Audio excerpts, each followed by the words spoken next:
2, 1, 2, 3, 4. Those are really, really, really tight harmonies.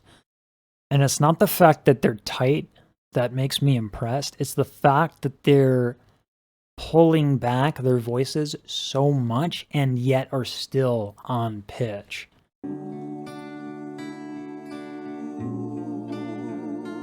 Oh, man. The chord change when the guitar changes? That's fun. And then someone is sustaining the chord tone.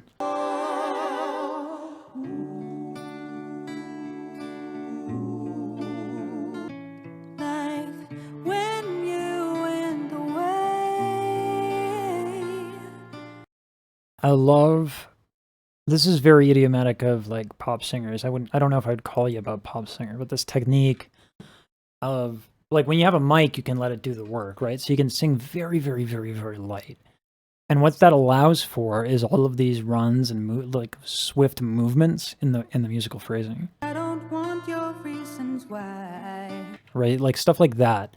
If you're like putting on a big show, you don't have a microphone, you have to project.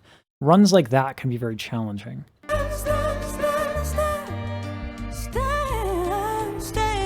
These runs are brilliant. Can you stand the rain? Yeah, baby. Her flow is so good. Like to go from super light stuff, where she's just talking, and doing all these cool little runs. Can you stand the rain? Yeah, baby. So she goes from this like super high larynx thing, very, very, very, very light, and then immediately as the percussion kicks in and as the song starts to hit a groove, lowered the larynx, false folds are retracted a little bit. Like she's basically the short end of that is she enriched her voice, right? So we can actually take a look at what this looks like. So welcome to the Spectrogram. It is my favorite tool ever. It's the super nerd of super nerd tools. So what we have is a bunch of frequencies. The brighter it is, the louder it is. And so this goes across all frequencies, right? So initially we have whatever we stand, and here we go. So you can see that there's not much here, right? There's not much in the upper partials. It's very gentle. When she gets into, what's this note here?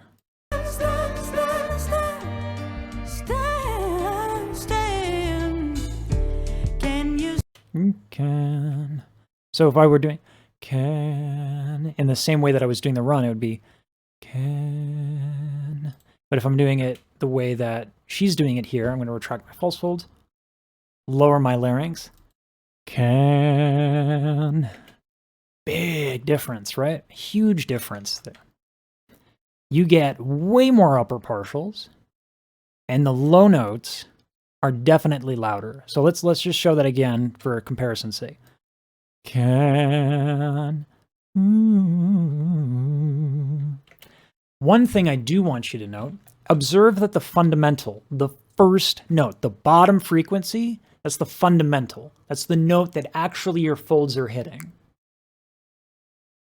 That is even louder than it was when I was singing full.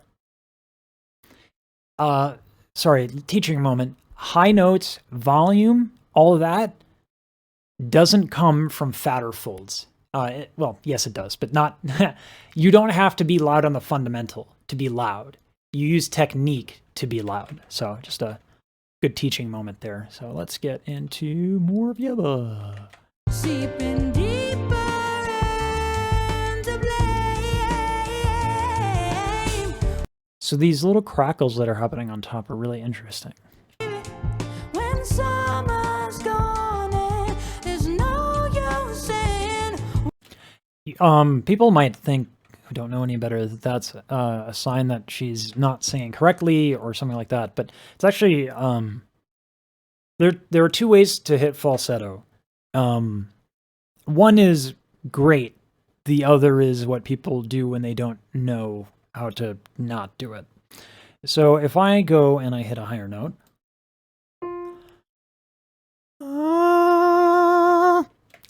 so that's me doing what's called an aspirate gradual. And if I bring down the thing, you can see that it gets louder very gradually, hence aspirate gradual. But what this does, the reason why it gets louder, is I'm sending more and more air until the folds become more and more and more together. Based off of the Bernoulli effect. If I had two pieces of paper with me, all I'd have to do is put them here, blow through them, boom. Papers actually come together. So the folds work on a similar principle. Actually, that's the exact same principle. It's the Bernoulli effect. So that's one way to get the folds together when going high like that. And so what she's doing in this moment is she is singing so carefully so as to not bring her folds together.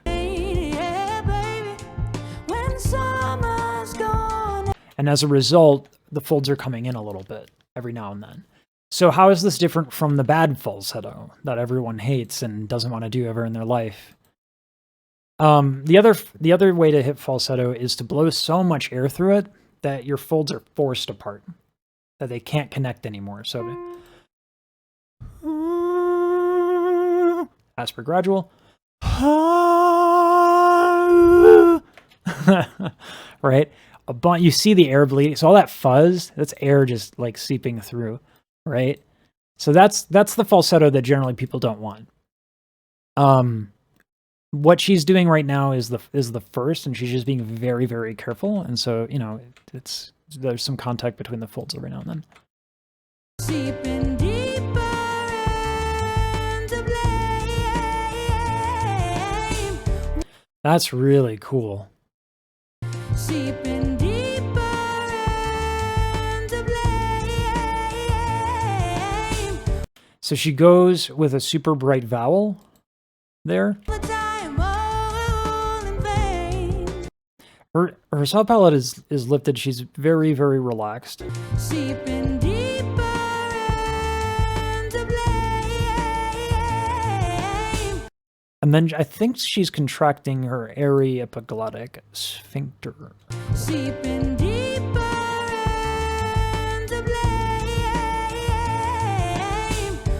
So she's giving more breath to it. That's giving that rattle. That right there is a little bit more breath, and then, but not, so people, let's actually discuss what mixed actually is, right? What physically happens. So as I said, I was gradually bringing my folds together by, slowly putting air into this. The folds have all of this range of motion and then some, but for our purposes, let's just assume that they're straight and you're not doing anything crazy with them. A mix, I guess you could say, is when you have any portion of the folds touching each other, right? So there's full voice, which is they're touching completely between oscillations. And then there's this, where only some are touching between oscillations. And the effect of that is actually very similar to what we did before, except it's with more control. So,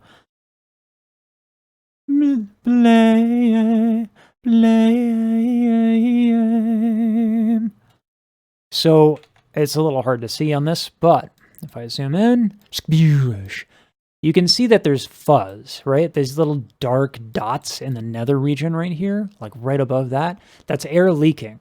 It's very quiet, but it's there. Bringing before, which is that the fundamental is loud no matter what, and that's not how you achieve volume. You do it through changing tone, timbre, and another thing called the Aryepiglottic sphincter. So this is without Aryepiglottic sphincter. This is with that little buzz there. That's not so little. That upper, like you can just see, right? All of a sudden, boom. Higher frequencies. Hello, higher frequencies, right? So the Aryepiglottic sphincter is used in opera by opera singers, specifically tenors, to cut across an orchestra. You can also hear it in the voice of Fran Drescher. Oh, Mr. Sheffield. That's Aryepiglottic sphincter. So that's a dramatic example. You don't have to contract it that much, but you contract it a little bit, and you'll get this effect. Seeping deeper into blame. That. Like, it's just a small contraction there. Oh, collided in the loneliest of space. What an elegant modulation. Stars and darkness. That. We changed keys there. Stars and darkness. Oh, collided in. So either we changed keys, that was mode mixture, or a temporary change in key. But that chord is really cool. That harmonic decision was like, whoa, whoa. Well, what happened? Magic. The time is spending, never ending, strengthen your heart. Oh, man. There's a whole bunch of juicy world of harmony right here. The time is spending, never ending, strengthen your heart. So that was, if you were in the same key that we were in, this chord that they just sang would be a minor chord. So this is mode mixture. Mode mixture is a very cool thing. Let me get the... Right? All of those are have their own chord qualities, right? So the first chord in C major is major, and any major chord is major, minor, minor, major, etc., etc. It's just that, you know, these triads get moved. Okay, what mode mixture is you take from the parallel minor. What does that mean? So if I'm in C major, I can move this to C minor, right? That's going to have different harmonies in it. Right? So I can take different, I mean, F sharp is not in C minor, but you can do all these really cool things. So if I'm doing, and then I wanted to go to 4 here, I could do minor 4.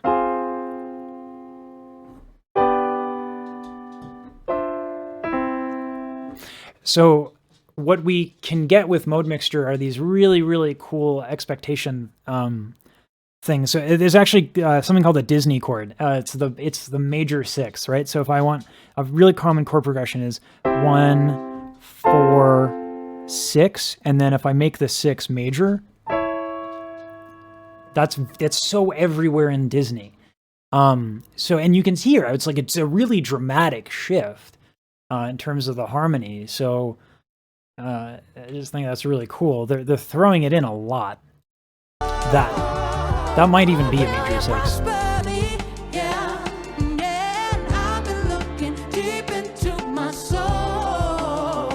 I really respect her willingness to blend. She's not trying to take over. She is trying to blend with her singers, which is really, really good because it makes it sound a very specific way. Which is, you know, harmonious, if you will. Knew you would be miles away. Yeah, yeah, yeah. Ooh. So this interesting change in they changed their tone together. Knew you would be miles away. Yeah. They all go with brighter vowels there. And the effect is super dramatic. Normally when a singer changes from like using darker vowels to brighter vowels, the effect is kind of subtle. Like if I would do, poets often use many words, right? You can hear the change in that. But when it's a bunch of singers together doing it, the effect is dramatic. Oh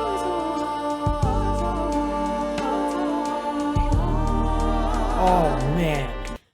This is like 200 IQ song arrangement here. It's not pedantic, it's not shoved in your face that like a lot of this stuff is really sophisticated, but it's really cool. So the round thing where they all came in on their own in time, that is cool. I always love a round, but it's what they do with the harmony after.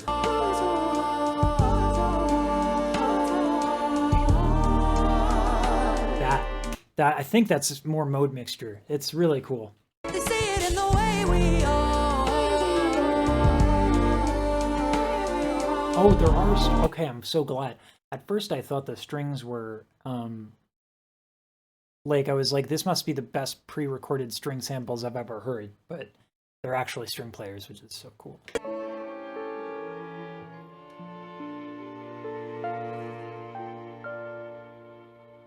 Oh man, the pianist is great too. Oh man, everyone's really awesome.